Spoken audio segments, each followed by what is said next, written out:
Ituturo ko sa inyo ngayon kung paano mag-save ng playlist doon sa Watch Later. Halimbawa, search tayo ng account. Then punta tayo sa playlist. Choose din ang playlist. Ito. Meron tayong 4 videos. I-save natin to sa lahat in one time only. Pwede natin siya i-save natin individual. Dito sa dot, 3 dot. Click natin siya. Click natin. Nakalagay ito. Save to Watch Later. Okay lang to kasi apat lang na peras. What if kung maramihan na video, pang-isahan lang na pag-save? Halimbawa, try natin tong maraming video. Kaya nito, mayroong 36 videos. Mas matagal kapag isa-isahin natin. So, first tips is i-play all natin yan. Then, mag-choose tayo ng video. Ano ito? AutoCAD tutorial. Click natin itong dot, 3 dot, and then add to queue. Then dito sa taas, kita natin itong save. Click natin yan, then save to Watch Later. And then punta tayo doon sa Watch Later, close natin itong player, and then hanapin natin yung na-add natin kanina na hindi kasali doon sa playlist. So, nandito sa pinaka baba, click natin yung dot, then remove from Watch Later. So, nandito na siya ang video sa Watch Later. So, kung gusto mo siyang i-play all mo na siya. Ganyan.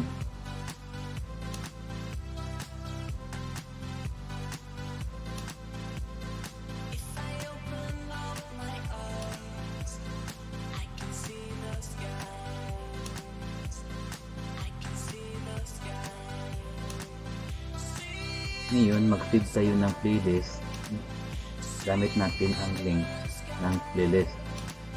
So, if you have link already, click na rin sa taas, Ctrl V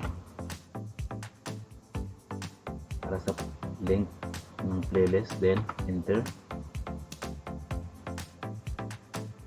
Ito yung playlist na i-save natin doon sa Watch Later. Okay, then same procedure, i-play all natin, and choose tayo dito ng any video na click natin to. Tandaan lang natin kasi tatandaan natin ang title ng video kasi i-delete natin yan after. So ikot itong 3 dots, then add to queue, then save to Watch Later, and then punta tayo sa Watch Later, then click natin itong player, ay close natin ang player, and then nakita natin yung video na in-add natin yung Dreamland Aqua Park, then remove the Watch Later. So ito na yung video na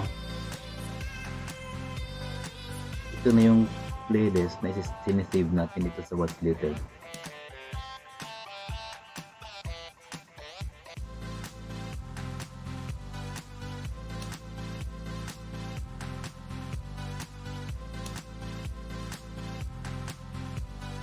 In creating video in Watch Later, open your account in YouTube, and then open the Watch Later. Then click this dot, the 4 dots, I think 4 dots, this one. Click this, then choose this remove watch video.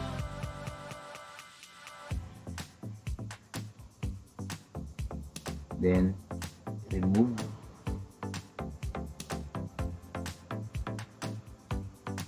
then go to the history, then clear all history.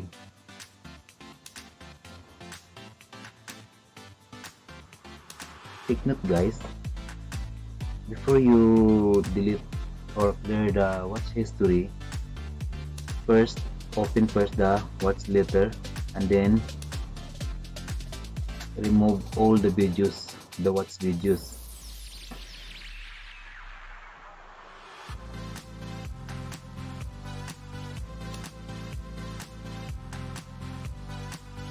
Like for example guys, meron tayo ditong video na nandito sa watch later, tatlong video na na-watch siya.